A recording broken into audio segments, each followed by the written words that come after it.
हाय बच्चों, I welcome all of you to mission meteors. और आज हम लोग पढ़ने वाले हैं यूनिट्स एंड मेजरमेंट का वीडियो नंबर 9, जिसमें हम लोग कवर करने वाले हैं the topic is screw gauge. बच्चों, this topic is very very important for your JEE exam, NEET exam and for practical of board. आपके जो प्रैक्टिकल्स होते हैं उसमें भी ऐसे क्वेश्चंस आते हैं, ठीक है। तो इसको बहुत डीपली समझेंगे, एक एक बात को बहुत ध्यान से सुनना। तो शुरू करते हैं। सबसे पहले थोड़ी हिस्ट्री जान लेते हैं इसको। 17th सेंचुरी में इसका इन्वेंशन हुआ था बच्चों। 17th सेंचुरी में जब साइंटिस्ट को एंगुलर डिस्टेंस निकालना था स्टार्स और किसी सेलेस्टियल ऑब्जेक्ट के बीच का एंगुलर डिस्टेंस निकालना था, तो उन्होंने इसको इन्वेंट किया था। इन्होंने एक्चुअली वर्नियर कैलिपर को मॉडिफाई किया और फिर स्क्रू गेज बनाया था और टेलीस्कोप में लगाकर और एंगुलर डिस्टेंस निकाल रहे थे स्टार्स और किसी सेलेस्टियल ऑब्जेक्ट के बीच का एंगुलर डिस्टेंस, ठीक है। ये थोड़ी हिस्ट्री की बात हो गई। अब पढ़ते हैं फिजिक्स। आ जाओ बच्चों, स्क्रू गेज का जनरली यूज क्या है? जैसे मैंने बताया कि मीटर स्केल होता है, वर्नियर कैलिपर होता है, उसी तरह स्क्रू गेज भी लेंथ को मेजर करने के लिए एक इक्विपमेंट है। लेंथ एक फिजिकल क्वांटिटी है जिसको मेजर करने के लिए स्क्रू गेज हम लोग यूज करते हैं, ठीक है। अब screw gauge more precise equipment है। ऐसा इक्विपमेंट है जो मोर प्रिसाइज मेजरमेंट देता है। जैसे मैंने आपको बोला 1.23 mm का कोई वायर है, मतलब जिसकी डायमीटर 1.23 mm है, आप उसकी डायमीटर निकालो, तो क्या आप मीटर स्केल से निकाल पाओगे इसको? नहीं निकाल पाओगे। मीटर स्केल से या तो आप 1 mm बोलोगे या फिर 2 mm बोलोगे, उसके बीच का आप नहीं निकाल सकते हो। अब वर्नियर कैलिपर पे आते हैं। तो vernier caliper 1.2, ordinary vernier caliper की बात कर रहा हूं, mm तक निकाल सकता है। या तो वो 1.2 बोलेगा या फिर 1.3 mm बोलेगा, ठीक है। वहां से यही मेजरमेंट निकल सकती है। अब बात आती है स्क्रू गेज की। तो स्क्रू गेज से हमने देखा कि इस मेजरमेंट को हम लोग निकाल सकते हैं। कैसे निकाल सकते हैं? तो ये पढ़ते हैं हम लोग, ठीक है। तो स्क्रू गेज जो है मोर प्रिसाइज मेजरमेंट के लिए हम लोग यूज करते हैं। ये मोर प्रिसाइज, प्रिसाइज क्या होता है मैंने ऑलरेडी बता चुका हूं पिछले क्लास में। एरर एनालिसिस की क्लास देखो या फिर बुक में पढ़ लो, मिल जाएगा। प्रिसाइज क्या होता है? प्रिसाइज होता है जनरली बच्चों कि डेसिमल के बाद कितने डेसिमल प्लेसेस तक हम लोग किसी भी मेजरमेंट को कर रहे हैं, कितनी डेप्थ तक कर रहे हैं, किस रिजोल्यूशन तक कर रहे हैं। जो रिजोल्यूशन है, जो डेप्थ है, वो हाई होना चाहिए, वो ज्यादा होना चाहिए। मतलब डेसिमल का मतलब मोटा मोटी आप अगर समझोगे तो डेसिमल के कितने प्लेसेस तक हम लोग मेजरमेंट कर रहे हैं, दैट इज कॉल्ड प्रिसीजन। जैसे 1.2 mm, 1.21 mm, 1.212 mm, इसमें आप बोलोगे कि कौन सा सबसे ज्यादा प्रिसाइज है, तो आप बोलोगे ये, क्योंकि इसमें डेसिमल के बाद 3 प्लेसेस है, इसमें डेसिमल के बाद 2 प्लेसेस है, इसमें डेसिमल के बाद 1 प्लेसेस है। सो मोर प्रिसाइज इक्विपमेंट ये है, ठीक है। ये छोटी सी बात हुई। अब आगे समझते हैं स्क्रू गेज क्या होता है, उसके सारे कंपोनेंट को समझेंगे। तो इस चैप्टर में हम लोग पढ़ने वाले क्या है बता देता हूं बच्चों। पहले मैं स्क्रू गेज जो है उसके सारे कंपोनेंट को आपको समझाऊंगा। जैसे ये कंपोनेंट क्या है, ये कंपोनेंट क्या है, ये कंपोनेंट क्या है। अभी मैं नाम नहीं बता रहा हूं, जस्ट मैंने एक डायग्राम यहां पे बना के रखा है। एक फोटो मैं यहां पे चिपका रहा हूं, उसको आप अपने दिमाग में चिपका लो, ठीक है। जो मैं फोटो लगा रहा हूं यहां पे, वो अपने दिमाग में बैठा लो कि ऐसा होता है। फिर उसके एक एक कंपोनेंट को मैं एक्सप्लेन करूंगा। फिर हम लोग निकालना सीखेंगे पिच, फिर निकालना सीखेंगे लीस्ट काउंट। बताते जा रहा हूं, पिच बहुत इंपॉर्टेंट है। फिर लीस्ट काउंट निकालना सीखेंगे एंड देन रीडिंग निकालना सीखेंगे। उसके बाद कुछ एरर्स होते हैं, उनके बारे में हम लोग डिस्कशन करेंगे, ठीक है। तो शुरू करते हैं। मैंने यहां पे जो फोटो लगाया बच्चों, उसको आप लोग देखो पहले।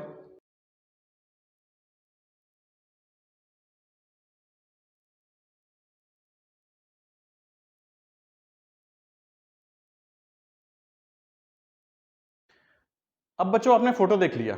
अब मैं इसके एक एक कंपोनेंट को समझाना शुरू करता हूं। आपने फोटो में देखा होगा ऑलरेडी, सबके नाम वहां पे भी लिखे हुए हैं। मैं यहां पे ऑलरेडी बनाया हूं और आपको समझाने के लिए समझाता हूं एक एक कंपोनेंट को। इसके अगर एक एक कंपोनेंट को समझ लोगे तो आपको पूरा स्क्रू गेज जो है समझ में आ जाएगा। तो शुरू करते हैं। सबसे पहले बच्चों ये यू फ्रेम होता है, इसको बोलते हैं यू फ्रेम।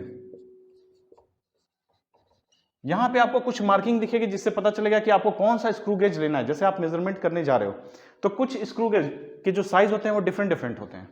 जैसे ये स्क्रू गेज जो है इसका साइज डिफरेंट है, दूसरे स्क्रू गेज का साइज डिफरेंट है। वो डिफरेंट साइज क्यों होता है? क्योंकि डिफरेंट साइज का मेजरमेंट लेने के लिए। जैसे आपको लेना है 15 mm के अंदर तक का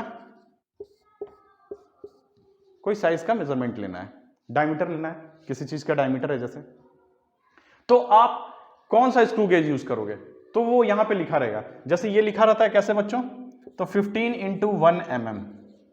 इसका मतलब है कि 15 mm तक की चीज इससे आप मेजर कर सकते हो। किसी भी स्क्रू गेज में, दूसरे स्क्रू गेज में आप जाओगे तो वहां पे लिखा होगा 25 mm, 25 × 1 mm, 1 mm, ठीक है। तो इसका मतलब है कि 25 mm तक की मेजरमेंट हम इस स्क्रू गेज को उठाएंगे। क्या हम 15 mm, 16 mm की कोई चीज मैं सपोज आपको दे रहा हूं, तो क्या आप इस स्क्रू गेज से ले सकते हो? नहीं ले सकते हो, आपको इस स्क्रू गेज को उठाना पड़ेगा मेजरमेंट के लिए। तो आप यहां पे देख लोगे फ्रेम में कि कौन सा स्क्रू गेज लेना है, ठीक है। ये फ्रेम जो होता है बच्चों, ये कनेक्टेड होता है आपके यहां के स्टड के साथ, इसको स्टड बोलते हैं। ये पार्ट जो है स्टड है, इसको एनविल भी बोला जाता है, और इसका जो फेस है, ये फेस, इस फेस को देख रहे हो, इसको एनविल फेस भी बोलते हैं, ठीक है। इसको बोलते हैं बच्चों स्पिंडल। ये जो पार्ट है स्पिंडल है। कभी कभी आपको ये स्क्रू भी जैसा दिखेगा, जैसा ये स्क्रू है, या फिर कभी कभी ये प्लेन दिखेगा। एक्चुअली ये कवर रहता है, स्क्रू जो होता है वो कवर होता है। उस कवर को हटाओगे तो यहां पे आपको स्क्रू, कवर हटाओगे तो स्क्रू दिखेगा आपको, ठीक है। तो ये हुआ स्क्रू। जैसे बच्चों वर्नियर कैलिपर दो स्केल से मिलकर बनता है, मेन स्केल से और वर्नियर स्केल से, उसी तरह स्क्रू गेज भी दो स्केल से मिलकर बनता है। एक होता है पिच स्केल और दूसरा सर्कुलर स्केल। तो इसको बोलते हैं बच्चों पिच स्केल। ये वाला जो है पिच स्केल है, और ये वाला जो स्केल है बच्चों, ये मार्किंग जो देख रहे हो, इसको बोलते हैं सर्कुलर स्केल। सबको एक एक करके डीप में पढ़ेंगे, पहले समझ लो। इसको सर्कुलर स्केल भी बोलते हैं या थिम्बल भी बोलते हैं, ठीक है। पिच स्केल जो होता है बच्चों, ये फिक्स होता है, ये मूव नहीं करता है, ये मूव नहीं करता है। बट ये जो सर्कुलर है ये मूव करता है, ठीक है। बताऊंगा, एक एक चीज बताऊंगा। तो इसको सर्कुलर स्केल भी बोलते हैं या थिम्बल भी बोलते हैं। इसको पिच स्केल या स्लीव भी बोलते हैं।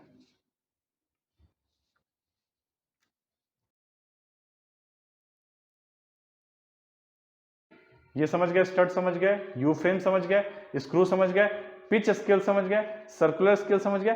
अब लास्ट में आता है रैचेट। तो ये रैचेट जो होता है बच्चों, इसको घुमा सकते हो आप। यहां पे देखो, यहां पे इसको टर्न कर सकते हो, ऐसे घुमा सकते हो। क्यों घुमाते हैं सब बता रहा हूं। तो ये हुए इसके सारे पार्ट। इन सारे के नाम आपको याद होने चाहिए, बिकॉज क्वेश्चंस में इनके नाम स्पेसिफिकली लिख कर आते हैं कि स्लीव का कुछ इंफॉर्मेशन दिया हुआ है, तो आपको पता होना चाहिए कि ये पिच स्केल की ही बात कर रहा है। अब एक एक कंपोनेंट को और अच्छे से समझते हैं। जैसे बच्चों ये स्क्रू है, इसको हमने बना लिया। यहां मैं बड़ा बड़ा बना रहा हूं, क्यों बना रहा हूं बताता हूं।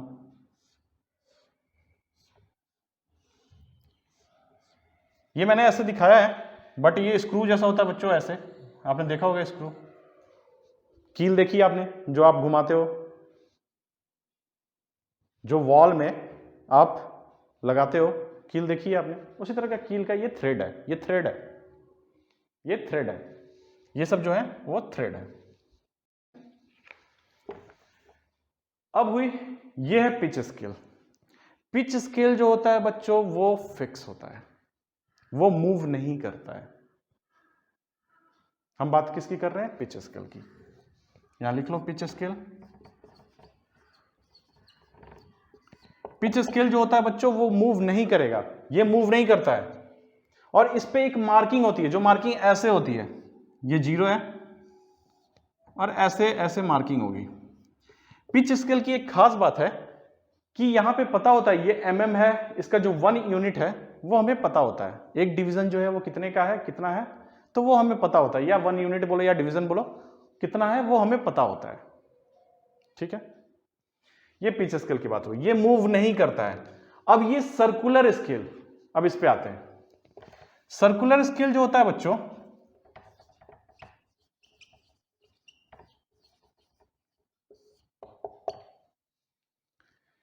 ये मूव करता है, ये गोल गोल घूमता है। जैसे इसको अगर घुमाना है आपको तो आप यहां से ऐसे टर्न करोगे।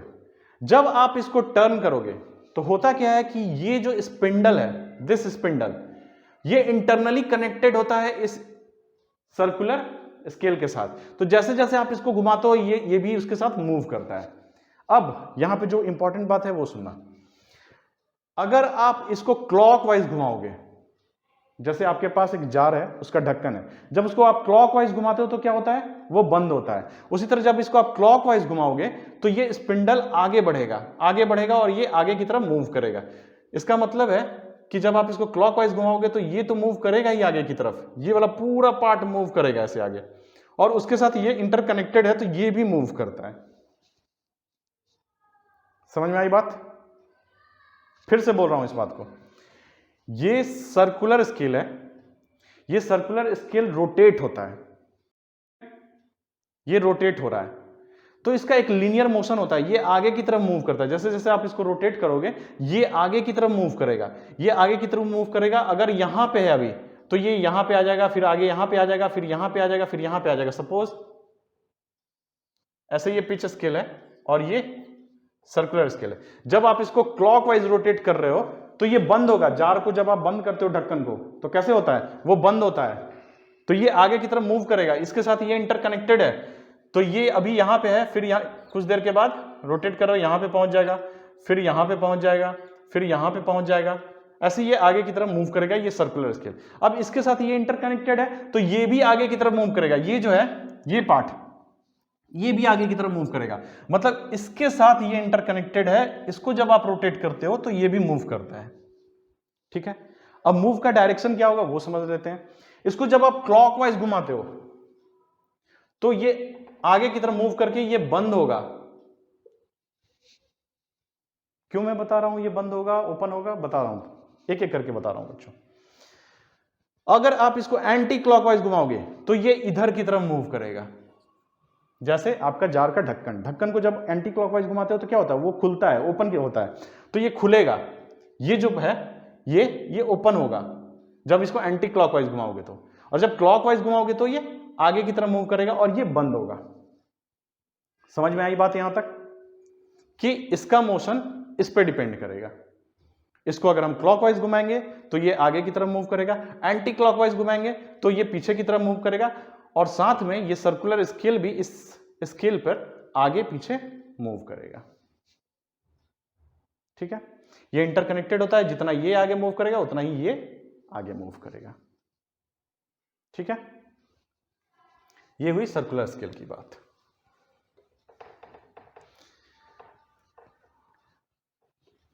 अब बच्चों हम मेजरमेंट लेते कैसे हैं ये समझते हैं।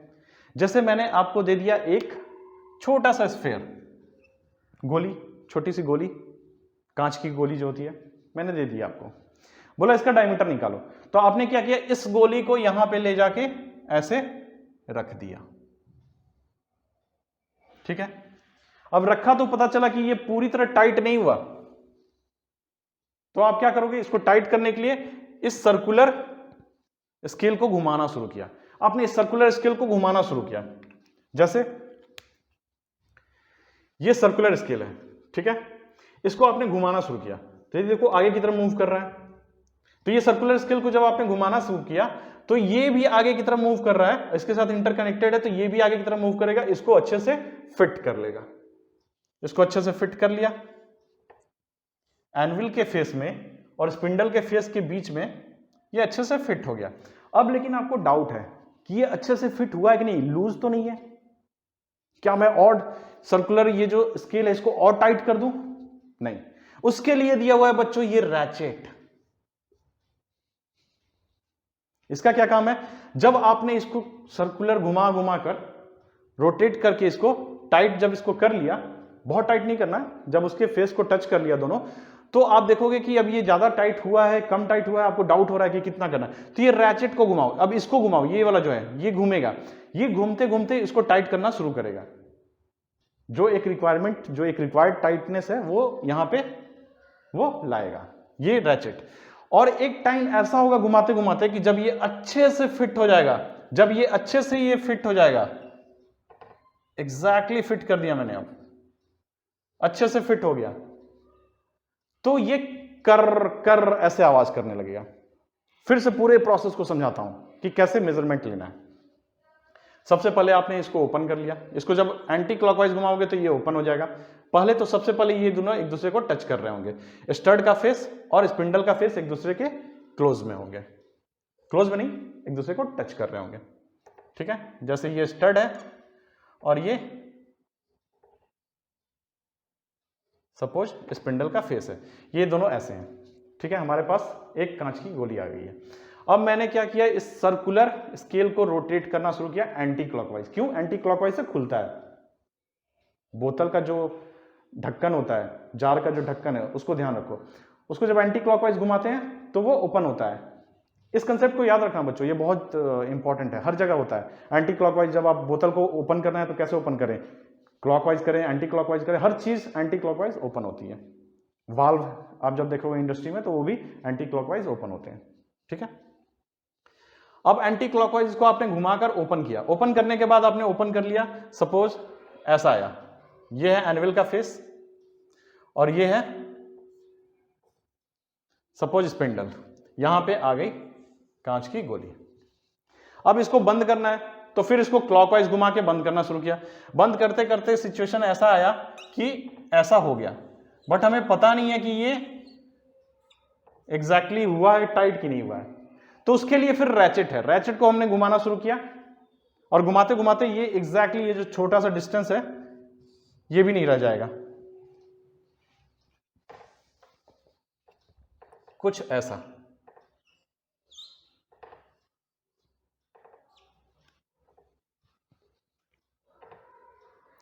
ये हमने किससे किया? रैचेट से किया, ठीक है। अब रैचेट कर कर आवाज करने लगा है, इसका मतलब है कि ये टाइट हो चुका है। तो ये हुआ रैचेट का फंक्शन।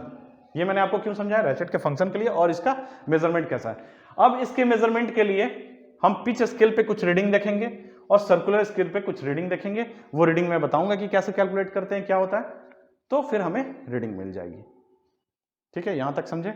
तो इस तरह से स्क्रू गेज से हम लोग रीडिंग लेते हैं। अब समझाता हूं बच्चों रीडिंग कैलकुलेट कैसे करते हैं,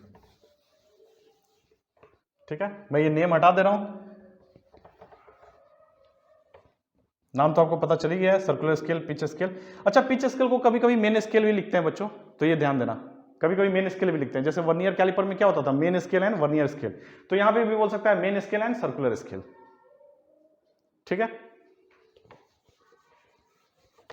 अब रीडिंग कैसे ली जाती है, तो रीडिंग लेने का सेम प्रोसेस है जैसे वर्नियर कैलिपर में लेते थे हम लोग। फर्स्ट सबसे पहले क्या निकालेंगे, जीरो एरर। जीरो एरर कब निकालते हैं, किसी भी मेजरमेंट को करने से पहले हम निकाल लेते हैं कि इंस्ट्रूमेंट का जीरो एरर कितना है। जीरो एरर क्या होता है बच्चों, इंस्ट्रूमेंटल एरर होता है, वियर एंड टियर के चलते या फिर मैन्युफैक्चरिंग डिफेक्ट के चलते वो एरर होता है, जीरो एरर। ये क्या होता है मैं समझाऊंगा, अभी बस समझ लो कि सबसे पहले जीरो एरर निकाल लेते हैं। सेकेंड नंबर पे उसका लीस्ट काउंट कैलकुलेट करते हैं, लीस्ट काउंट। थर्ड नंबर पे जो हमारे पास लीस्ट काउंट कैलकुलेट किया उसके बाद फिर उसका अप्लाई करके रीडिंग निकालते हैं, टोटल रीडिंग, टोटल रीडिंग निकालते हैं। अब इस टोटल रीडिंग में जीरो एरर के साथ कुछ कैलकुलेशन करते हैं जिससे हमें ट्रू रीडिंग मिल जाती है, ठीक है। तो हमारा प्रोसेस है, सबसे पहले जीरो एरर निकालना है, फिर लिस्ट काउंट निकालना है, फिर रीडिंग निकालेंगे और फिर जीरो एरर को उसमें अप्लाई कर देंगे। तो सबसे पहले हम लोग क्या पढ़ेंगे, लिस्ट काउंट निकालना, फिर रीडिंग निकालना, उसका जीरो एरर निकाल के उसको अप्लाई कर देंगे हम लोग, ठीक है। इस तरह से हम लोग पढ़ेंगे। तो मैं सबसे पहले पढ़ाता हूं आपको लिस्ट काउंट कैसे निकालते हैं। अब जब लिस्ट काउंट की बात हो रही है बच्चों, लिस्ट काउंट को एलसी भी लिखा जाता है बहुत जगह पे। जब लिस्ट काउंट निकालते हैं तो लिस्ट काउंट होता क्या है, this is the smallest value which can be measured by an instrument, that is list count, ठीक है। हमारे पास दो स्केल है, एक पिच स्केल और एक सर्कुलर स्केल। अब दोनों के बारे में समझते हैं। तो ये जो पिच स्केल होता है बच्चों, ये कुछ ऐसा है, यहां पे जीरो है, सपोज ये mm में है, सपोज ये mm है, सेंटीमीटर में भी हो सकता है क्वेश्चंस में, तो ये mm है, तो यहां पे हमें पता है ये 1 mm है, इसका एक डिवीजन जो है, एक यूनिट पिच स्केल की, वो 1 mm है। सपोज मान रहा हूं, अभी नॉर्मल एक स्क्रू गेज ले रहे हैं। नॉर्मल जो स्क्रू गेज होता है उसका जो पिच होता है, पिच क्या होता है मैं समझाता हूं, वो 1 mm होता है या 0.5 mm होता है, और सर्कुलर स्केल में डिवीजन जो होते हैं वो 100 होते हैं या 50 होते हैं, ये मैं समझा रहा हूं क्या होता है। तो ये समझो अभी पिच स्केल है, पिच स्केल पे ऐसे डिवीजन बने हुए हैं, आपको पता है ये 1 mm है, ये 1 mm है, सारे 1 mm है, सारी यूनिट जो है इसकी एक यूनिट 1 mm है। यहां पे हुआ सर्कुलर स्केल कुछ इस तरह से। अब इस लाइन को बच्चों, ये जो लाइन है, ये लाइन जो आपके पिच स्केल का है, इसको रेफरेंस लाइन बोलते हैं या फिर बेस लाइन बोलते हैं। किसके लिए बोलते हैं, किसके लिए बेस लाइन और रेफरेंस लाइन, बता रहा हूं। इसको लिख लो यहां पे कि इसको बेस लाइन भी बोली जाती है या फिर रेफरेंस लाइन भी बोली जाती है, रेफरेंस लाइन। ठीक है, रेफरेंस पूरी स्पेलिंग लिख लेना, रेफरेंस लाइन। अब ये रेफरेंस लाइन होता है बच्चों रीडिंग देखने के लिए कि सर्कुलर स्केल पे क्या रीडिंग है। सर्कुलर स्केल पे ये तो हमें पता होता है कि ये 1 mm है या 0.5 mm है या फिर 1 सेंटीमीटर है, जो भी है, बट यहां पे हमें पता नहीं होता, यहां पे केवल डिवीजन होता है। जैसे वर्नियर कैलिपर में मेन स्केल का हमें पता होता है कि वो सेंटीमीटर में है कि mm में है, बट वर्नियर स्केल में डिवीजन होते हैं, हमें नहीं पता होता। उसी तरह यहां पे ये सर्कुलर स्केल में डिवीजन होते हैं। सर्कुलर स्केल का डिवीजन कैसे होता है, ये सर्कुलर स्केल है, अगर ये 0 है तो इसके चारों तरफ सर्कल में, जैसे ये यहां पे अगर 0 है तो ये पूरे सर्कल में, पूरा ये जो सर्कल है 360 डिग्री, ये पूरा इक्वली डिवाइडेड होगा, या तो 50 में होगा या 100 में दिया होगा, ये क्वेश्चन में आपके दिया होगा। ठीक है, सपोज हम मान रहे हैं यहां पे कि ये 100 में डिवाइडेड है, तो ये ऐसे डिवाइडेड होगा बच्चों, 1 2 3 4 5 6 7, पीछे की तरफ जाओ, 7 8 9 10 11 12 13 14 15, ऐसे करते हुए ये 100 तक आएगा। तो ये जो पूरा 360 डिग्री है, पूरा 360 डिग्री ऐसे, ये पूरा 360 डिग्री, ये 100 इक्वल वर्ड ध्यान रखना, डिवीजन है इसमें, बस ये दिया रहता है 100 इक्वल डिवीजन है सर्कुलर स्केल में, इसमें 100 इक्वल डिवीजन है। और इसमें क्या है, इसमें mm सेंटीमीटर हमें पता होता है, वर्नियर स्केल की तरह मेन स्केल में जैसे पता होता है, और वर्नियर स्केल में नहीं पता होता। उसी तरह सेम पिच स्केल और मेन स्केल में हमें mm पता होता है कि 1 mm है कि 2 mm है, एक यूनिट, बट इसकी एक यूनिट हमें पता नहीं होती है। ये बस पता होता है कि ये सर्कुलर जो स्केल है ये 50 में डिवाइडेड है इक्वली, और 100 में डिवाइडेड है या 75 में डिवाइडेड है, आपके क्वेश्चंस में दिया रहेगा। ठीक है, यहां तक समझ में आया। अब बच्चों मैंने पहले बताया आपको, इसको मैं डिवाइड कर दूं, सपोज ऐसा कुछ डिवीजन है, ऐसा कुछ डिवीजन है।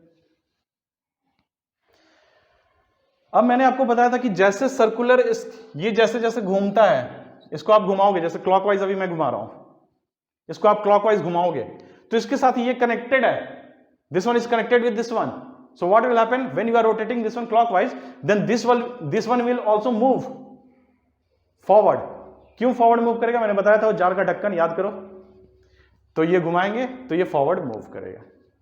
ठीक है, अब देखो, अब मैं एक यहां पे मैजिक कंसेप्ट बता रहा हूं। मैजिक कंसेप्ट करने का मतलब है कि ये पूरा स्क्रू गेज वहां पे खत्म हो जाता है जब ये कंसेप्ट आपको आ जाता है। तो लिख लो यहां पे बात, पहले लिख लो फिर मैं समझाता हूं। Pitch is equal to distance between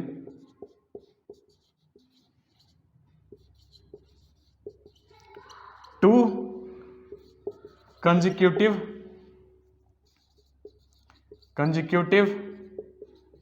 thread. ये क्या मैं बोल रहा हूं समझाता हूं, is equal to 1 unit of main scale या पिच स्केल बोल रहा हूं बच्चों, pitch scale is equal two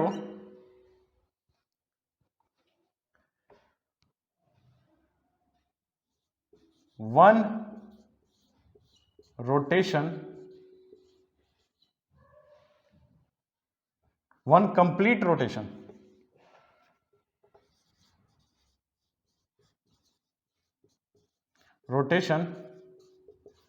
of circular scale. मैंने कुछ ये लिखा है बच्चों, ये कॉपी में लिख लेना, सबका मतलब समझा रहा हूं क्या हो रहा है। देखो पिच, अगर हम लीस्ट काउंट पढ़ रहे हैं तो पिच जानना बहुत जरूरी है। पिच क्या होता है बच्चों, जैसे ये हमारे यहां पे स्क्रू है, ये स्क्रू है,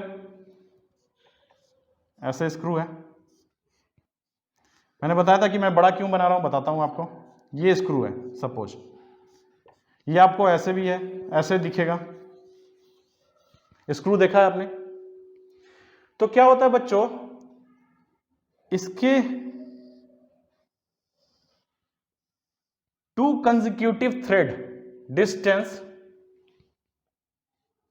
बिटवीन टू कंसेक्यूटिव थ्रेड, ये डिस्टेंस बच्चों, ये डिस्टेंस इस स्क्रू के दो कंसेक्यूटिव थ्रेड के बीच का डिस्टेंस, ये डिस्टेंस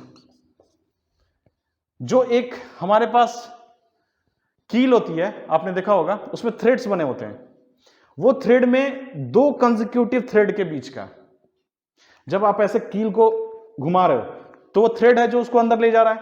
तो दो कंसेक्यूटिव थ्रेड जो हैं, ये दो कंसेक्यूटिव थ्रेड, किसी भी दो कंसेक्यूटिव थ्रेड को ले लो, इसको इसको इसको इसको किसी को भी ले लो, दो कंसेक्यूटिव होने चाहिए, दो थ्रेड नहीं बोल रहा हूं, कंसेक्यूटिव। जैसे सपोज ऐसे है, तो आप इसके बीच का डिस्टेंस देखो, दो कंसेक्यूटिव थ्रेड के बीच का, या इसके बीच का, या इसके बीच का, दो कंसेक्यूटिव होने चाहिए। थ्रेड का जो बीच का डिस्टेंस होता है बच्चों, वो वन पिच होता है। समझ में आ गई ये बात, समझ में आ गई, मिटा रहा हूं। अब जो पिच होता है बच्चों, ये कैसे मूव कर रहा था आगे पीछे, सर्कुलर स्केल से। सर्कुलर स्केल को रोटेट कर रहे थे तो ये आगे की तरफ बढ़ रहा था, क्लोज हो रहा था। तो बच्चों जब ये एक फुल रोटेशन लेता है, इसका डिजाइन है, इसका ऐसा डिजाइन है, ये स्क्रू गेज को ऐसा डिजाइन किया गया है कि इसका एक फुल रोटेशन जब हम करते हैं, इसका एक फुल रोटेशन 360 डिग्री का रोटेशन जब करते हैं, मतलब यहां पे कोई मार्किंग है, वो मार्किंग फिर से रोटेट होकर वहीं पे आ गई, एग्जैक्टली वहीं पे आ गई, तो ये आगे की तरफ मूव करेगा। तो ये जो मूव करता है वो मूवमेंट वन पिच की ही होती है। ऐसा डिजाइन है, ऐसा डिजाइन है कि इसका जब हम 360 डिग्री का रोटेशन कराते हैं, चाहे एंटी क्लॉकवाइज कराएं चाहे क्लॉकवाइज कराएं, तो ये जो स्पिंडल है ये वन पिच डिस्टेंस ही मूव करेगा, आइदर फॉरवर्ड और आफ्ट, या आइदर फॉरवर्ड मूव करेगा वन पिच या आफ्ट मूव करेगा। तो क्या हम ऐसा बोल सकते हैं, one complete rotation of circular scale one pitch के बराबर है, वन पिच के बराबर है। और वन पिच क्या होता है बच्चों, distance between to consecutive thread. Design है ऐसा कि दो कंसेक्यूटिव थ्रेड के बीच का जो डिस्टेंस होता है वही मूवमेंट होता है जब हम इसको क्लॉकवाइज या एंटी क्लॉकवाइज एक कंप्लीट रोटेशन करते हैं, वही मूवमेंट होता है इसका। अब एक और मजेदार बात, ये पिच स्केल जो है, इसको पिच स्केल क्यों बोल रहे हैं, इसका नाम ही है पिच स्केल, क्योंकि इसका जो एक यूनिट होता है बच्चों, ये जैसे पिच स्केल है, इसका जो एक यूनिट होता है, एक यूनिट, किसी एक यूनिट को उठा लो, किसी एक, सारे यूनिट बराबर है इसमें, किसी एक यूनिट को उठा लो, वो वन पिच होता है। ये डिजाइन है, सब इंटरकनेक्टेड है। क्या क्या कनेक्टेड है फिर से बता रहा हूं। वन पिच होता है दो थ्रेड के बीच का डिस्टेंस। फिर जब हम सर्कुलर स्केल को रोटेट करते हैं, एक कंप्लीट रोटेशन करते हैं, तो एक पिच वो मूव करता है हमारा स्पिंडल। और ये सर्कुलर स्केल जो है ये भी मूवमेंट कर रही है इसके साथ, तो ये भी यहां पे एक पिच ही मूवमेंट आगे करेगी। इसका मूवमेंट इंटरकनेक्टेड था, मैंने बताया था कि सर्कुलर स्केल का और स्पिंडल का इंटरकनेक्टेड है मूवमेंट। इसको आप एक कंप्लीट रोटेशन करते हो, 360 डिग्री का रोटेशन करते हो, तो ये 1 पिच फॉरवर्ड आता है और ये भी 1 पिच फॉरवर्ड आता है, क्योंकि दोनों तो इंटरकनेक्टेड हैं आपस में, अंदर अंदर जो है इंटरनली ये इंटरकनेक्टेड हैं। ये 1 सर्कुलर स्केल 1 पिच फॉरवर्ड आता है, 1 पिच फॉरवर्ड आया और ये भी 1 पिच फॉरवर्ड आया, जाहिर सी बात है। और ये 1 पिच इसमें होता कितना है पिच स्केल में, 1 यूनिट जो होती है वही पिच स्केल होती है। इसकी जो 1 यूनिट होती है बच्चों, that is pitch scale, that is pitch, 1 pitch, 1 pitch होता है वो, पिच स्केल नहीं पिच होता है, ठीक है। तो इसको फिर से मैं बोल दे रहा हूं, 1 पिच जो होता है वो डिस्टेंस बिटवीन 2 कंसेक्यूटिव थ्रेड होता है, डिस्टेंस बिटवीन 2 कंसेक्यूटिव थ्रेड, ठीक है। वही होती है 1 unit of pitch scale, pitch scale की 1 यूनिट जो होती है वही 1 पिच होती है, और वही होता है 1 complete rotation of circular scale. Circular scale को 1 कंप्लीट रोटेशन करोगे तो 1 पिच आगे फॉरवर्ड वो मूव करेगा। क्या मूव करेगा? सर्कुलर स्केल भी मूव करेगा 1 पिच फॉरवर्ड, और ये स्पिंडल भी मूव करेगा 1 पिच फॉरवर्ड। इसी को पिच बोलते हैं। पिच होता है जनरली, अगर आपसे पूछेगा कि पिच होता क्या है तो आप ये डेफिनेशन दोगे, डिस्टेंस बिटवीन 2 कंसेक्यूटिव थ्रेड का पिच बोलते हैं, 1 पिच होता है उसको, ठीक है। समझ में आया? कि फिर से मैं एक समराइज कर दूं, ये चीज को समझना बहुत जरूरी है, यही कंसेप्चुअल चीज है। यहां पे फिर से समझा दे रहा हूं एक छोटा सा पार्ट। ये सर्कुलर स्केल है, इसको मैंने 360 डिग्री रोटेट किया। रोटेट करने के बाद क्या हुआ, ये सर्कुलर स्केल आगे की तरफ मूव करेगा। कितना मूव करेगा? 1 पिच फॉरवर्ड मूव करेगा, और ये भी 1 पिच फॉरवर्ड मूव किया। 1 पिच इसमें 1 यूनिट होता है, तो हम कह सकते हैं सर्कुलर स्केल इसके 1 यूनिट के बराबर मूव यहां किया, और 1 यूनिट जो है इसके बराबर ये स्पिंडल फॉरवर्ड मूव किया। मतलब वो 1 यूनिट क्या है? 1 पिच है। पिच स्केल का जो 1 यूनिट होता है बच्चों, वो 1 पिच होता है, ठीक है। अब बताओ, यहां पर मुझे पता चल गया कि 1 पिच जो होता है, कि 1 पिच फॉरवर्ड या बैकवर्ड मूव करता है हमारा थिम्बल या सर्कुलर स्केल, कब? जब एक कंप्लीट रोटेशन करते हैं क्लॉकवाइज और एंटी क्लॉकवाइज। अब ये फॉरवर्ड मूव करेगा क्लॉकवाइज में, एंटी क्लॉकवाइज में। इसका सबसे अच्छा जो एग्जांपल है बच्चों, उसको याद रखो, जार। जार का जो ढक्कन होता है उसको जब हम घुमाते हैं क्लॉकवाइज तो क्या होता है? वो बंद होता है। बंद होता है इसका मतलब ये बंद हो रहा है, यानी कि फॉरवर्ड मूव हो रहा है, फॉरवर्ड मूव करेगा। अगर हम जार के ढक्कन को खोलते हैं तो कैसे होता है? कैसे खुलता है वो ऊपर की तरफ खुलता है, तो ये ओपन होगा, ऐसे ये ओपन होगा जब एंटी क्लॉकवाइज घुमाएंगे तो, ठीक है। क्लॉकवाइज घुमाएंगे तो बंद होगा जार के ढक्कन की तरह, एंटी क्लॉकवाइज घुमाएंगे तो जार के ढक्कन की तरह ये खुलेगा, ठीक है। इसी से इंटरकनेक्टेड होता है, ये हमारे थिम्बल से इंटरकनेक्टेड होता है स्पिंडल, मैंने बताया था पहले। तो क्या हम लिख सकते हैं बच्चों कि 1 pitch circular scale forward move कर रहा है, कब? जब 360 डिग्री का रोटेशन हो रहा है, एक कंप्लीट रोटेशन हो रहा है। सपोज मैंने यहां पे आइज लगा दिया, एक ऐसे आई लगा दिया, तो आपको यहां से दिख रहा है ये सारे मार्किंग। सपोज ये सर्कुलर स्केल का मार्किंग है, ये सब उसमें 100 डिवीजन है, इक्वल है सारे 100 इक्वल डिवीजन है, मान लिया इतना। अब मैंने क्या किया, इसको क्लॉकवाइज घुमाया, क्लॉकवाइज ऐसे कर घुमाया, ये फिर से घुमा के यहां पे पहुंचा दिया, तो क्या होगा? ये circular scale 1 pitch forward move कर जाएगा, और ये स्पिंडल ये भी 1 पिच फॉरवर्ड मूव कर जाएगा। समझ में आया? अगर मैं इसी को एंटी क्लॉकवाइज, इसी को पकड़ के, ये जो एरो मैंने लगाया इसको घुमा के एंटी क्लॉकवाइज घुमा के यहीं पे ला दिया, इसी पोजीशन पे एंटी क्लॉकवाइज जैसे घुमाया और यहीं पे लाके छोड़ दिया, तो क्या होगा? ये circular scale 1 pitch backward move करेगा, और साथ में स्पिंडल भी 1 पिच बैकवर्ड मूव करेगा। यहां तक बात क्लियर हुई? तो 1 पिच जो है वो कितने 360 डिग्री रोटेशन पे आ रहा है, मतलब 360 डिग्री का रोटेशन हम कर रहे हैं सर्कुलर स्केल का, तो 1 पिच का वो मूवमेंट हो रहा है फॉरवर्ड या आफ्ट, ठीक है। 1 रोटेशन में कितने यूनिट है बच्चों? मान लिया मैंने 100 यूनिट है, 100 यूनिट में डिवाइडेड है, तो अगर मैं एक यूनिट इसको घुमाया यहां से ऐसे कर, एक यूनिट घुमाया, बस यहां से लेके यहां तक एक यूनिट घुमाया, तो वो कितना फॉरवर्ड मूव करेगा सर्कुलर स्केल?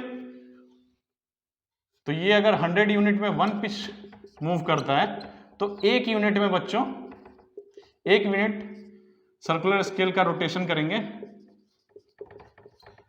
तो 1/100 पिच का इसका फॉरवर्ड मूव होगा या आफ्ट मूव होगा अकॉर्डिंग टू एंटी क्लॉकवाइज और क्लॉकवाइज, सेम स्पिंडल के साथ होगा। यहां तक बात क्लियर हुई? अब बच्चों हमें मेन स्केल जो है, इसको लीनियर स्केल भी बोलते हैं, ये मेन स्केल जो है या pitch scale, linear scale, sleeve, कुछ भी बोल लो, इसका मार्किंग हमें पता है कि इसका एक यूनिट जो है वो 1 पिच है और 1 पिच की जो वैल्यू है 1 mm है। हमें पता है, मान लिया कि हमें पता है, सेंटीमीटर में दिया रहेगा तो सेंटीमीटर मान लेना क्वेश्चन में, अगर 0.5 mm दिया रहेगा तो 0.5 mm मान लेना, मैंने मान लिया 1 mm है। तो अगर 1 पिच की वैल्यू 1 mm है तो 1 यूनिट या 1 डिवीजन बोल दो बच्चों, अगर मैं सर्कुलर स्केल का रोटेशन करता हूं तो कितना होगा 1/100, 1 पिच कितना है 1 mm, तो ये भी 1 mm होगा। यानी एक यूनिट सर्कुलर स्केल का जब रोटेशन करूंगा तो हमारा जो थिम्बल है और हमारा स्पिंडल दोनों 1/100 mm का मूवमेंट करेंगे आगे और पीछे, डिपेंड्स अपॉन क्लॉकवाइज और एंटी क्लॉकवाइज। ठीक है, अब बात आती है बच्चों, ये भूल जाओ अब, कि ये हुआ एक यूनिट सर्कुलर स्केल के रोटेशन का वैल्यू इतना हुआ। ये रोटेशन के बीच हमेशा ध्यान रखना, बच्चे कंफ्यूज हो जाते हैं कभी कभी कि जो सर्कुलर स्केल है उसके डिवीजन का बीच का वैल्यू ये नहीं है, एक यूनिट के रोटेशन पे कितना फॉरवर्ड या आफ्ट मूव किया ये वैल्यू है। ये समझ में आ गई बात? इस बात को ध्यान देना। बहुत लोग समझ लेते हैं कि ये जो सर्कुलर स्केल का, सपोज ये है ऐसे, सर्कुलर स्केल का ये मार्किंग है, तो इनके बीच का जो डिस्टेंस है, मतलब एक यूनिट की वैल्यू जो है वो है इतना, ये यूनिट की वैल्यू नहीं है। एक यूनिट का जब मैंने रोटेशन किया तो ये कितना फॉरवर्ड मूव हुआ, ये वैल्यू है, ये 1/100 mm, या इसको बोल low pitch upon number of division on circular scale. ठीक है, तो एक चीज बताओ बच्चों कि ये हमें पता चल गया कि इसके एक यूनिट घुमाने से इतना फॉरवर्ड या आफ्ट मूव करेगा, और मुझे पता है कि ये, अब इसको भूल जाओ सर्कुलर स्केल को, अब ये सिंपल मेन स्केल पे आ जाओ, पिच स्केल पे आ जाओ या लीनियर स्केल पे आ जाओ। तो इसकी एक यूनिट कितनी है, जो मेन स्केल डिवीजन है या पिच स्केल डिवीजन बोलो, इसकी वैल्यू है 1 mm। तो इस स्केल का लीस्ट काउंट कितना है 1 mm, जाहिर सी बात है। अब अगर आपसे पूछता है कि ये पूरे इक्विपमेंट का, स्क्रू गेज का आपका लीस्ट काउंट कितना है, सोचो, दिमाग लगाओ थोड़ा, लीस्ट काउंट कितना है? क्या लीस्ट काउंट 1 mm है? तो लीस्ट काउंट क्या होता है? The smallest value which can be measured by an instrument, that is least count होता है। तो यहां पे 1 mm हम कब मेजर कर सकते हैं? जब इसका एक कंप्लीट रोटेशन करेंगे तो यहां पे 1 mm की एक ऑब्जेक्ट रखेंगे और एक कंप्लीट रोटेशन करके हम मेजर कर लेंगे, 1 mm तभी मेजर होगा। लेकिन अगर हम यहां पे 1/100 mm का कोई ऑब्जेक्ट रखते हैं और उसको मेजर करना होगा तो हमें क्या करना होगा, बस एक यूनिट इसको घुमाना होगा, कर घुमाया हमने और वो मेजर हो गया। ठीक है, अब बताओ इससे छोटी कोई यूनिट हम मेजर कर सकते हैं? क्या इससे छोटी यूनिट हम कुछ मेजर कर सकते हैं? नहीं कर सकते हैं। आप बोल रहे होगे कि सर उसका आधा घुमाऊंगा, आधा, जैसे एक यूनिट यहां पे है, एक यूनिट जो है सर्कुलर स्केल पे उसका हाफ घुमाऊंगा, लेकिन वो तो अप्रोक्सीमेशन है। हमें क्या है, हमें इक्विपमेंट से बताना है। तो इक्विपमेंट में जो एक वैल्यू है जो आप निकाल सकते हो, देख सकते हो, ऑब्जर्व कर सकते हो, वो वैल्यू यही है बच्चों जो मिनिमम है, जिससे ये फॉरवर्ड या आफ्ट मूव करेगा, और एक ऑब्जेक्ट हम रख देंगे इस साइज का और वो मेजर हो जाएगा। So this is the smallest value which can be measured by an instrument. सीधा फॉर्मूला लिखवाता हूं, समझ में आ जाएगा आपको। सो लीस्ट काउंट होता है बच्चों pitch upon number of division on circular scale, ये फॉर्मूला होता है। तो 1/100 क्या है बच्चों? 1 mm है, इसकी यूनिट है, एक स्मॉल यूनिट की वैल्यू है पिच स्केल की, और 100 क्या है? Division on circular scale. अगर आपसे पूछता है कि किसी का पिच, अगर किसी स्क्रू गेज का पिच जो है वो 0.5 mm है, सपोज ऐसे माना, और उसमें 50 सर्कुलर स्केल डिवीजन है, इसका क्या मतलब है बच्चों कि जब 50 है, ये टोटल 50 है, उसका मतलब ये है अगर सर्कुलर स्केल डिवीजन टोटल जो है वो 50 है और दिया हुआ है पिच, या लीस्ट काउंट ऑफ ऐसे भी दे सकता है, least count of this pitch scale ऐसे दिया हुआ है, तो आपको निकालना है लीस्ट काउंट। लीस्ट काउंट किसका? इसका नहीं, पूरे इक्विपमेंट का। इसका लीस्ट काउंट बोल सकता है अलग से बच्चों, कंफ्यूज नहीं हो, इसका लीस्ट काउंट बोल सकता है कि 0.5 है, दैट इज पिच। क्यों है? क्योंकि इससे स्मॉलेस्ट वैल्यू, इसको भूल जाओ, सबको भूल जाओ, केवल इस स्केल से स्मॉलेस्ट वैल्यू हम क्या मेजर कर सकते हैं? दैट इज एक small unit of pitch scale. Main scale जो डिवीजन है वही हम मेजर कर सकते हैं, तो वही इसका लीस्ट काउंट होगा इस स्केल का। अब हमसे पूछ रहा है, जैसे पिच दे दिया 0.5 mm, total circular scale division है 50, तो लीस्ट काउंट निकालना है, फॉर्मूला से निकाल देते हैं 0.5 अपॉन 50, सो ये हो गया 0.1 अपॉन 10, सो 0.01 mm, ये हो गया लीस्ट काउंट उस स्क्रू गेज का। अब इसको फिल कर लेते हैं, यहां पे 50 डिवीजन है, तो एक कर घुमाया तो ये कितना फॉरवर्ड मूव करेगा यही बताना है। तो अगर 50 घुमाने पर फॉरवर्ड मूव करता है 0.5 या आफ्ट मूव करता है 0.5, तो एक घुमाने पे कितना करेगा? वही लीस्ट काउंट होता है। बस इतना सा घुमाया, कर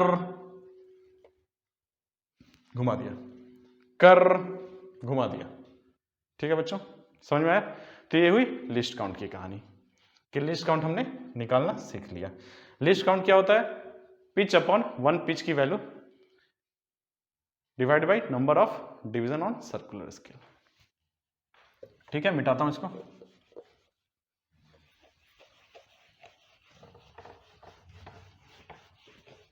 तो बच्चों हमने देखा least count is equal to 1 pitch upon number of division on circular scale, ये होता है। यहां तक तो पता चल गया। अब हमारे पास लीस्ट काउंट आ चुका है, अब क्या निकालना है? रीडिंग। रीडिंग कैसे निकालते हैं? तो देखो, रीडिंग शुरू में जब यहां पे कोई भी ऑब्जेक्ट नहीं है, जब एनविल फेस और स्पिंडल का फेस ये दोनों एक दूसरे को टच कर रहे हैं, तो सिचुएशन कैसे होती है? ये है मेन स्केल, या फिर इसको बेस लाइन भी बोल सकते हैं। मेन स्केल का ये लाइन है जिसको बेस लाइन भी बोल सकते हैं या रेफरेंस लाइन भी बोल सकते हैं, उसका 0 है यहां पे, तो सर्कुलर स्केल कुछ ऐसा होगा, और इसका जो 0 है वो यहां पे होगा। ये कंडीशन होगी कब? जब इंस्ट्रूमेंट में कोई भी 0 एरर नहीं है। बताऊंगा 0 एरर क्या होता है, समझ लो कि यहां पे ये जो 0 है, सर्कुलर स्केल का जो 0 है वो बेस लाइन पे मैच करेगा, तो 0 एरर इसमें नहीं है। ठीक है, ये रहेगा कंडीशन कब का? जब यहां पे ये स्पिंडल का फेस और एनविल फेस दोनों एक दूसरे को टच कर रहे हैं। क्लियर हुई बात? Initial condition. अब हमें यहां पे एक गोली लगानी है, कांच की गोली को यहां पे लगाना है, तो हम क्या करेंगे? इसको रोटेट करना शुरू किए, ये जो है सर्कुलर स्केल, इसको रोटेट करना शुरू किए। अब रोटेशन जब शुरू किए तो कैसा होगा कंडीशन? देखो, फिर से देखो, यहां रोटेशन हमने शुरू किया, तो ये 0 यहां है सर्कुलर स्केल का, ठीक है, यहां 0 है सर्कुलर स्केल का। ये 0 कंप्लीट रोटेशन करके, कौन सा रोटेशन, एंटी क्लॉकवाइज खुलेगा, ये ओपन होगा तभी तो यहां जाएगा, एंटी क्लॉकवाइज रोटेशन करके फिर से यहां पे आ जाएगा, तब तक ये पीछे चला गया यहां पे 1 पे, और कंडीशन अब हो गई ऐसी 0, अब यहां पे पहुंच गया, फिर कंप्लीट रोटेशन किया, एक पहुंच गया 2 पे, ये जो 0 है ये फिर से एक कंप्लीट रोटेशन करके फिर से वहीं पे आ गया, तो ये एग्जैक्टली 2 पे आएगा। ऐसे ही करते करते बच्चों कुछ रीडिंग हुई, सपोज यहां पे 5 है और यहां पे 6 है, 5 पे ऐसा हुआ, ये सर्कुलर स्केल का यहां 0 आ गया। इसका क्या मतलब है, इसका मतलब है कि 5 mm इसकी रीडिंग है, जो यहां पे ऑब्जेक्ट है उसका डायमीटर जो है 5 mm है, ठीक है। अगर ऐसा कोई कंडीशन होता है कि यहां पे 0 नहीं आता, अभी और घुमाना पड़ा, घुमाते घुमाते सिचुएशन ऐसा आया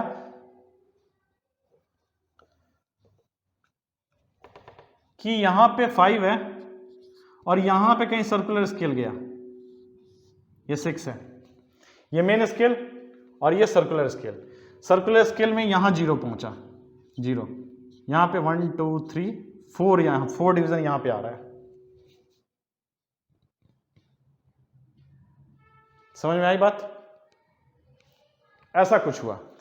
तो बच्चों यहां से पता चल रहा है, ये मेन स्केल से हमें पता चल रहा है कि क्या वर्नियर स्केल की तरह कि इसका जो डायमीटर है, लास्ट में हमने यहां पे रैचेट से कर करके देख लिया कि एग्जैक्टली फिट हो रहा है, अब ये रीडिंग आ गई है, सपोज यहां पे जो रीडिंग है मैंने इसको जूम करके यहां लिख दिया, कुछ ऐसा रीडिंग आया।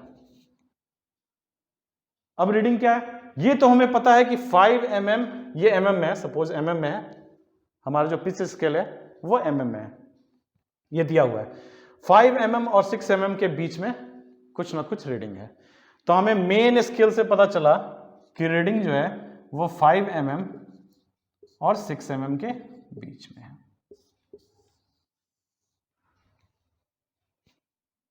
ठीक है, यहां से पता चल गया। अब क्या है, ये वैल्यू क्या है, ये वैल्यू क्या है, ये हमें नहीं पता, ये वैल्यू हमें नहीं पता, निकालेंगे, कैसे निकालेंगे।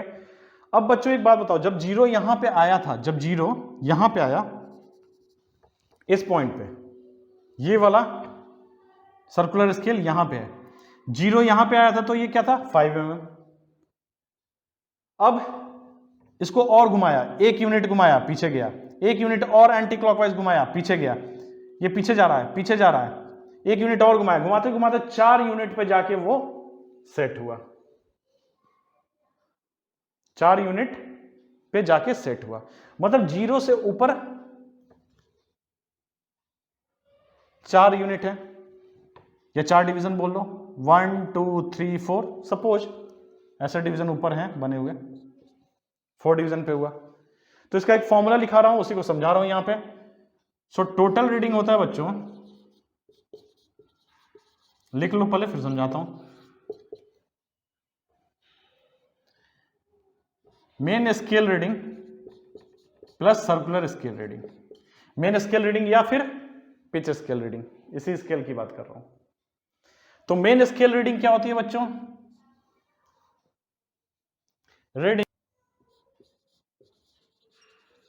Reading on main scale just before circular scale. इसका क्या मतलब बच्चों कि रीडिंग ऑन मेन स्केल, ये मेन स्केल है, इस पे जो रीडिंग है उसको देखना है, reading on main scale just before circular scale, ये सर्कुलर स्केल है, इसके जस्ट बिफोर जो रीडिंग है मेन स्केल पे, मेन स्केल पे इस सर्कुलर स्केल के पहले जो रीडिंग है वो रीडिंग, तो यहां पे रीडिंग कितना है 5 mm। चलो ये तो पता चल गया। अब सर्कुलर स्केल की रीडिंग देखते हैं, सर्कुलर स्केल की रीडिंग, तो सर्कुलर स्केल की रीडिंग होती है बच्चों least count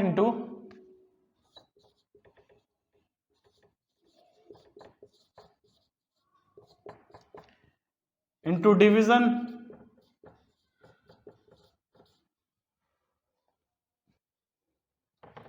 of circular scale coinciding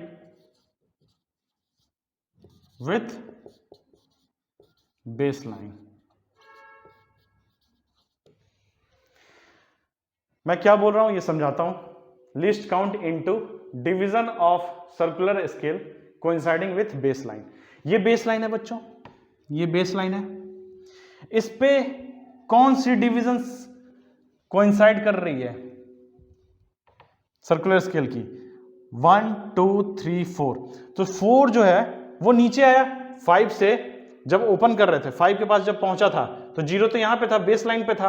अब इसको और रोटेट किया, कर एक यूनिट नीचे आया, कर एक और यूनिट नीचे आया, कर एक और यूनिट नीचे आया, यहां पहुंचा, फिर एक और यूनिट नीचे आया, यहां पे आके 0 आया। तो 0 से ऊपर देखो 1 2 3 4, कौन सी यूनिट, कौन सी डिवीजन है ना कोइंसाइड हो रही है बेसलाइन के साथ? तो 4 वाली। तो यहां लिख सकते हैं लीस्ट काउंट इनटू 4। तो यहां पे आंसर होगा 5 + 4 इंटू लीस्ट काउंट हमने निकाला था, अगर ये 100 में डिवाइडेड है तो 1 पिच 1 mm है अपॉन 100। सो इसको लिख दिया हमने 1/100 mm। सो ये हो गया 5.04 mm। ठीक है, अब ये कैसे हुआ ये समझाता हूं। जब 5 पे था बच्चों, यहां पे 5 पे जब था सर्कुलर स्केल तो 0 यहां पे था, अब यहां पे तो वो फिट हो नहीं रहा है।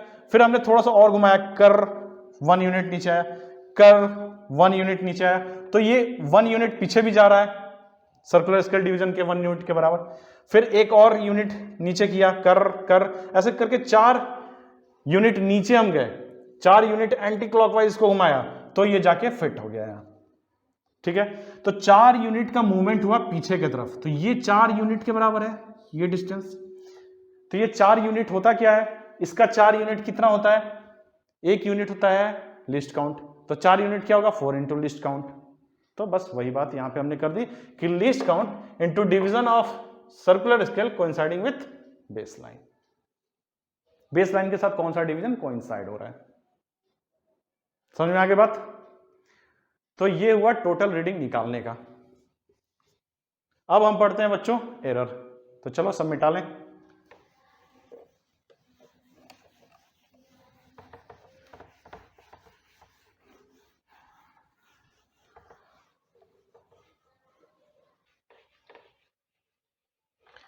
अब बच्चों हम लोग पढ़ते हैं एरर के बारे में कि एरर जो होते हैं कितने टाइप्स के होते हैं। 2 तरह के एरर होते हैं, एक होता है जीरो एरर, एक होता है बैकलेस एरर। बैकलेस एरर क्या होता है समझा देता हूं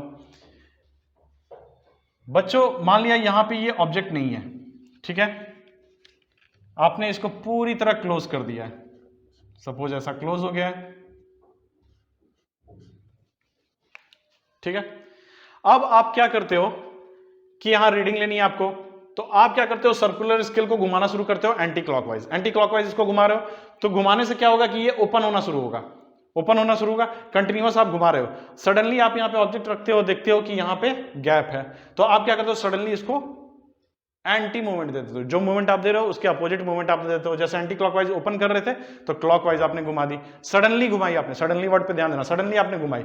तो होता क्या है, वियर एंड टीयर के चलते यहां पे जो स्क्रू कनेक्टेड है, ये सर्कुलर स्केल कनेक्टेड है इसके साथ, उसमें कुछ डिफेक्ट होते हैं, डिफेक्ट आ जाते हैं ज्यादा यूज करने से।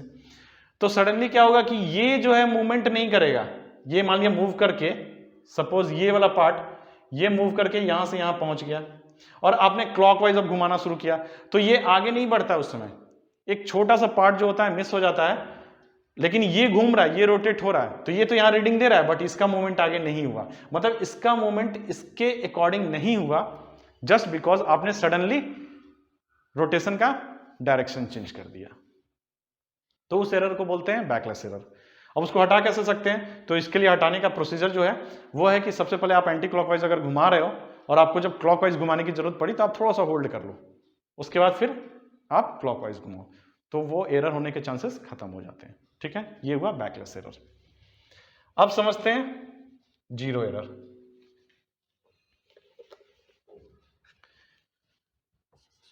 हेडिंग लगा लो जीरो एरर। बच्चों जीरो एरर होता क्या है, सबसे पहले ये समझते हैं। जैसे ये आपका मेन स्केल का बेसलाइन है, ये सर्कुलर स्केल है, तो सर्कुलर स्केल का जीरो और मेन स्केल का जो जीरो ऐसा हो, इसका क्या मतलब है कि when the zero of circular scale is coinciding with the base line of main scale then there is no zero error, कोई जीरो एरर नहीं है। लेकिन अगर ऐसा कंडीशन हो बच्चों कि ये सर्कुलर स्केल का जो जीरो है ये यहां ना होकर जब हम इसको बंद कर रहे हैं, बंद करने से क्या प्रोसीजर है, इसको क्लोज किया क्लॉकवाइज, अब इसको क्लॉकवाइज क्लोज किया, कर लिया हमने रैचेट से, करने के बाद ये फेस दोनों एक दूसरे को टच कर रहे हैं, हमने यहां रैचेट से भी घुमाकर चेक कर लिया है। अब ये अच्छी तरह से बंद हो गया। कंडीशन ऐसा हुआ कि ये जीरो यहां होना चाहिए था, जो जीरो है सर्कुलर स्केल का वो बेस लाइन के साथ मैच करना चाहिए था। जो हमारा रेफरेंस लाइन है, ये रेफरेंस लाइन या बेस लाइन जो भी बोलो, इसके साथ आपका सर्कुलर स्केल का जो जीरो है वो मैच करना चाहिए था। दिस जीरो सर्कुलर स्केल का जीरो जो है that should match with the base line of this main scale या पिच स्केल या स्लीव या लीनियर स्केल भी इसको बोलते हैं बच्चों, ध्यान रखना एक वर्ड। लीनियर स्केल क्वेश्चन में आता है कि लीनियर स्केल कौन सा है, तो ये पिच स्केल को ही लीनियर स्केल बोलते हैं। ठीक है, ये बहुत इंपॉर्टेंट है, ध्यान रखना। मैच करना चाहिए था लेकिन नहीं कर रहा है, जीरो जो है वो 1 2 3 यहां पे आ गया जीरो। जब यहां पे ये जीरो है मतलब ये बेस लाइन के साथ मैच नहीं कर रहा है, इसका मतलब है कि इसमें जीरो एरर है।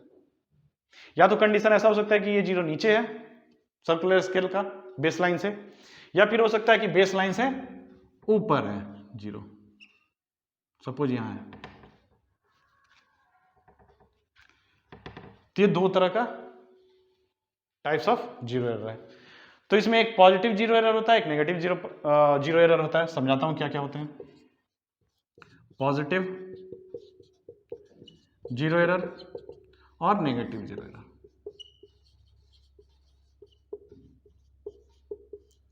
अब इसमें क्या होता है कि ये बेस लाइन है, ये जीरो है। अब हमने क्या किया, इसको पूरे अच्छे तरह से बंद कर दिया। बंद करने के बाद जो हमारा स्पिंडल का फेस है और एनविल का फेस दोनों यहां पे एक दूसरे से टच कर रहे हैं। अब फिर हमने इसको करके चेक कर लिया, बहुत बढ़िया, बंद हो गया है। लेकिन हमें मिला कि जो सर्कुलर स्केल का जीरो है वो तो नीचे है बच्चों बेस लाइन से, ऐसा मिला हमें जीरो, यहां 1 2 दिखाई दे रहा है आपको, ऐसा कुछ मिला। तो इसको बोला हमने पॉजिटिव जीरो एरर। पहले एक फॉर्मूला लिख लो फिर समझ में आएगा अच्छे से। True reading is equal to total reading minus zero error. Total reading क्या होता है बच्चों, मेन स्केल रीडिंग या इसको लीनियर स्केल रीडिंग भी बोलो। अभी मैं क्वेश्चन कराऊंगा जिसमें ऑलरेडी आईआईटी में क्वेश्चन पूछा हुआ है, जेई में, उसमें लीनियर स्केल रीडिंग बोला है, प्लस सर्कुलर स्केल रीडिंग, ये होता है तुम्हारा टोटल रीडिंग। अब जीरो एरर निकालना है, वो निकालना मैं बाद में सिखाऊंगा, पहले समझते हैं पॉजिटिव एरर क्या होता है। तो ये जीरो है। अब बच्चों एक बात बताओ, आइडियल कंडीशन कौन सा था, ये वाला, यहां जीरो और यहां जीरो, आइडियल कंडीशन था। इसको जब ओपन करोगे, मतलब यहां कुछ रीडिंग ले रहा है, यहां पे कुछ रीडिंग ले रहा है, ये जो है पीछे आएगा। ओपन करने के लिए इसको एंटी क्लॉकवाइज घुमाओगे तो यहां रीडिंग आनी शुरू हो जाएगी, पक्की सी बात है। तो एंटी क्लॉकवाइज जब इसको घुमाओगे तो ये जीरो नीचे जाएगा, एंटी क्लॉकवाइज में ये जीरो नीचे जाएगा, तो नीचे गया तो यहां पे पहुंचेगा। तो हमारा जो कंडीशन था, पहले वाले कंडीशन पे आ जाओ, कि जब ये पूरी अच्छी तरह से बंद है, करके हमने चेक कर लिया है, ये फेस जो एक दूसरे को टच कर रहे हैं, यहां करके हमने चेक कर लिया, ये बंद है, ठीक है। फिर भी यहां रीडिंग दे रहा है, यहां तो कुछ रीडिंग हमें दिख रहा है, यहां दिख रहा है भाई कि जीरो के बाद कुछ रीडिंग है, ये वाला पॉइंट है कुछ, और यहां सर्कुलर, और ये रीडिंग कितनी है ये रीडिंग है इतने के बराबर। पक्की सी बात है, होगी। तो हम ऐसा बोल सकते हैं क्या बच्चों कि ये जो है रीडिंग यही एरर है। अगर हम अगली कोई भी रीडिंग लेंगे, फिर से ध्यान दो, तो हमें और एंटी क्लॉकवाइज को घुमाते घुमाते घुमाते पीछे लाना पड़ेगा। लेकिन जो इनिशियल में ही इतना रीडिंग लेके बैठा हुआ है, ये पहले से लेके बैठा हुआ है, और उसमें रीडिंग और लोगे तो जो रीडिंग आएगी उसमें तो ये ज्यादा आएगा, इतना ज्यादा आएगा। तो अगर इसको माइनस कर दोगे तो हम ट्रू रीडिंग पे पहुंच जाएंगे। सपोज आपके पास वेइंग स्केल है, उसमें 1 kg पहले से दिखाता है भाई, और आपने क्या किया, इसको इस पे आप खड़े हो गए, खड़े होने के बाद आपका आया 70 kg, बट ये 1 kg तो पहले से दिखाता है, तो आपकी ट्रू रीडिंग कितनी है, 70 - 1, 69 kg आपकी ट्रू रीडिंग है ना। तो वही चीज यहां हुई, ये रीडिंग पहले से इतना लेके बैठा हुआ है बच्चों, जब हमने बंद किया तो इसमें एरर है, ये एरर है, ये एरर क्या है, ये रीडिंग लेके बैठा हुआ है इतना। तो मैंने पिछले क्लास में बताया था बच्चों कि ये इंस्ट्रूमेंटल एरर होता है, सिस्टमैटिक एरर होता है, यूनिडायरेक्शनल होता है। किसी इंस्ट्रूमेंट में जब हम शुरुआत में कोई भी मेजरमेंट करते हैं तो सबसे पहले 0 एरर निकाल लेते हैं उसका। तो इसका मतलब है कि जब भी आप रीडिंग लोगे हमेशा इतना माइनस करना पड़ेगा आपको, जब भी आप रीडिंग लोगे यूनिडायरेक्शनल है, हमेशा इसको माइनस करना पड़ेगा। एरर एनालिसिस का क्लास देखो, आपको समझ में पूरी तरह से आ जाएगा कि सिस्टमैटिक एरर क्या होता है, उसमें इंस्ट्रूमेंटल एरर क्या होते हैं। वो यूनिडायरेक्शनल होते हैं, जैसे यहां पे ये एरर हमेशा आपको घटाना होगा, जो भी रीडिंग आएगी उसमें हमेशा इतना माइनस करना पड़ेगा। समझ में आ रही है बात। तो इस एरर को बोला गया बच्चों पॉजिटिव एरर। तो इसको कैलकुलेट कैसे करेंगे, तो इसको कैलकुलेट करने का तरीका है, कितना, ये कितना होगा, तो देख लो 0 कितना नीचे है, 1 2 3 डिवीजन नीचे है। तो एक यूनिट जो होता है सर्कुलर स्केल का वो कितना होता है, least count, 1 least count, 1 least count के बराबर होता है। तो 3 यूनिट कितना होगा, लीस्ट काउंट इंटू 3। तो यही 0 एरर हो गया, जितना आएगा उसमें इतना माइनस कर देंगे। तो ये 0 एरर होता है बच्चों least count into number of division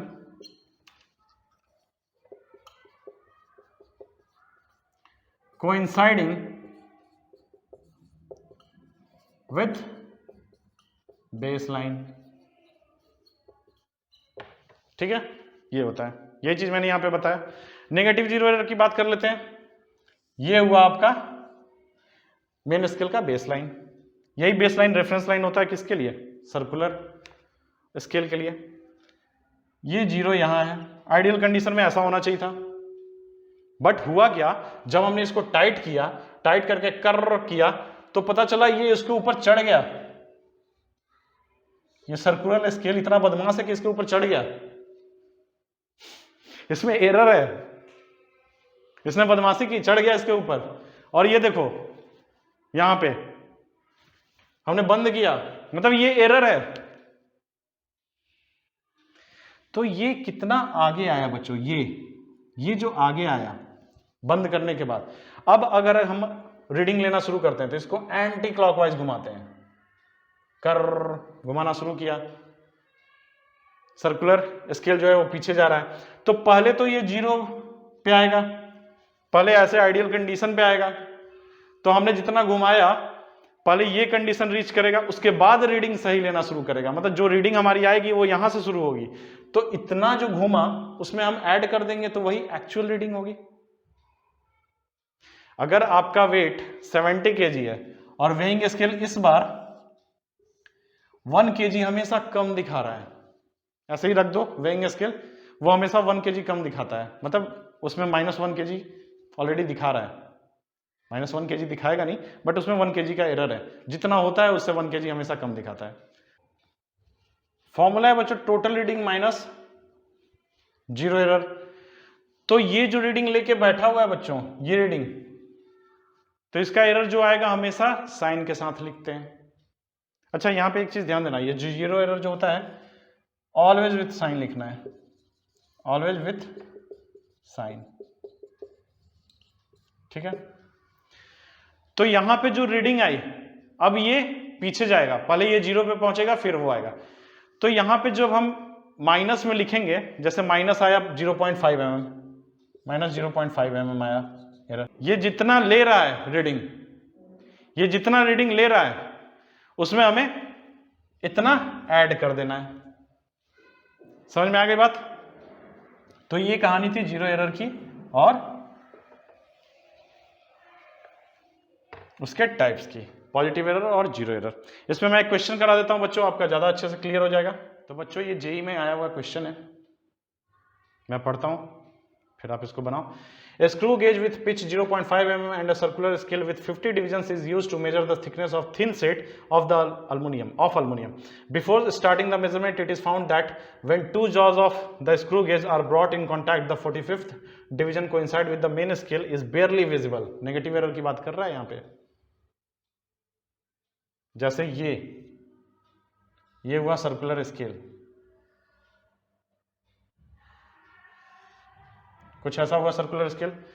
अब ये जीरो यहां से स्टार्ट होता है, ये जीरो तो छुपा हुआ है, मेन स्केल का जीरो छुपा हुआ है, ऐसे है। ये सर्कुलर स्केल है, ये मेन स्केल है, तो मेन स्केल का जो बेस लाइन है वो दिख ही नहीं रहा है क्योंकि जीरो से स्टार्ट हो रहा है, मतलब नेगेटिव एरर है।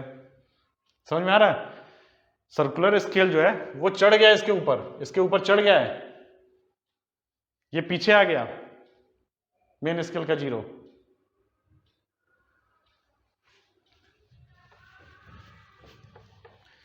तो बच्चों जेईई 2016 में आया हुआ क्वेश्चन है, A screw gauge with pitch 0.5 mm and a circular scale with 50 divisions is used to measure the thickness of thin sheet of aluminum. Before starting the measurement, it is found that when two jaws of the screw gauge are brought in contact, the 45th division coincide with the main scale is barely visible. Barely visible ये word मैंने use किया था कि ये इसके ऊपर चढ़ गया है, ये जीरो दिख नहीं रहा है, इसके आगे चला गया ये सर्कुलर स्केल, तो ये नेगेटिव एरर की बात कर रहा है। So what is the thickness of sheet if the main scale reading is 0.5? चलो मेन स्केल रीडिंग तो यहां निकल गई, टोटल रीडिंग सीधे निकालते हैं।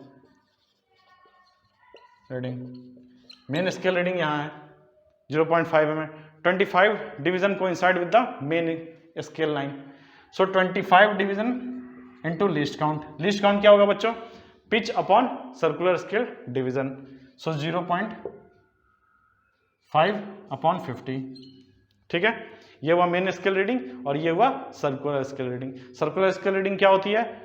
Number of division coinciding with base line into least count. Least count क्या होता है बच्चों? Pitch upon circular scale division, so that is 50। तो ये हो गया, इसकी वैल्यू कितनी आएगी? 0.1, 10, 0.01, 0.25, सो 0.75 mm। अब बच्चों जीरो एरर की बात करते हैं, उसी का मेन खेल है। देखो यहां पे क्या है, बोल रहा है कि 45th division coincide with the main scale is बेयरली visible. इसका मतलब है जब जॉ टुगेदर है एक दूसरे के, तो 45th division coincide with the main scale के साथ कोइंसाइड कर रहा है। कौन सा डिवीजन? जीरो करना चाहिए लेकिन 45 डिवीजन कर रहा है। इज बेयरली विजिबल, कौन सा? मेन स्केल बेयरली विजिबल है। इसका मतलब है कि कंडीशन कुछ ऐसा है, ये सर्कुलर स्केल इसके ऊपर चढ़ गया है, नेगेटिव एरर। ठीक है, 45 कहां पे है? यहां पे है, जो इसके साथ कोइंसाइड कर रहा है। तो 50 किधर होगा? ऊपर होगा। 46, 47, 48, 49, 50। पक्की सी बात है, क्योंकि इसको एंटी क्लॉकवाइज घुमाएंगे तो पहले 46 यहाँ पे आएगा, फिर 47 नीचे आएगा, फिर 48 आएगा, फिर 49 आएगा, फिर 50 आएगा और कंडीशन आइडियल वाला पहुंच जाएगा। यहाँ पे 0 और ये 0, ऐसा कंडीशन आ जाएगा जब एंटी क्लॉकवाइज इसको घुमाएंगे तो आ जाएगा। रीडिंग तो यहां से शुरू होगी, मतलब जो रीडिंग आएगी उसमें ये वाली पार्ट को जोड़नी होगी हमें। रीडिंग तो यहां से शुरू होगी। यही चीज है नेगेटिव एरर में। पॉजिटिव एरर में एग्जांपल दिया था, नेगेटिव में नहीं दिया क्योंकि क्वेश्चन में समझाऊंगा इसको। तो अब देखो बच्चों, यहां पे 50 है, जो 50 है वही 0 है। 50 0 है क्योंकि 50 डिवीजन है, सर्कुलर स्केल का 50 डिवीजन है। एक सर्कल का 50 डिवीजन करोगे तो जब वहां सर्कल फिर से पहुंचेगा, 0 से शुरू किए तो फिर से जब 50 पे पहुंचोगे तो 0 पे पहुंच जाओगे। तो इसका मतलब है कि ये 0 है। तो 0 कहां है? 0 बेस लाइन के ये बेस लाइन है, क्या ऊपर है, यहां से भी पता चल रहा है नेगेटिव है। कंसेप्ट समझ में आ रहा है? तो ये जो है पार्ट वो कितना है, तो 5 डिवीजन है, 1 2 3 4 5, वही इतना होगा। तो 5 डिवीजन प्लस, अब इसमें ट्रू रीडिंग करते हैं। अच्छा, लेकिन फॉर्मूला में तो माइनस होता है बच्चों, तो यहां माइनस कर दो, लेकिन हम नेगेटिव एरर को माइनस करके लिखते हैं, नेगेटिव एरर को विथ साइन लिखते हैं, तो माइनस कर दिया तो प्लस लिख सकते हैं।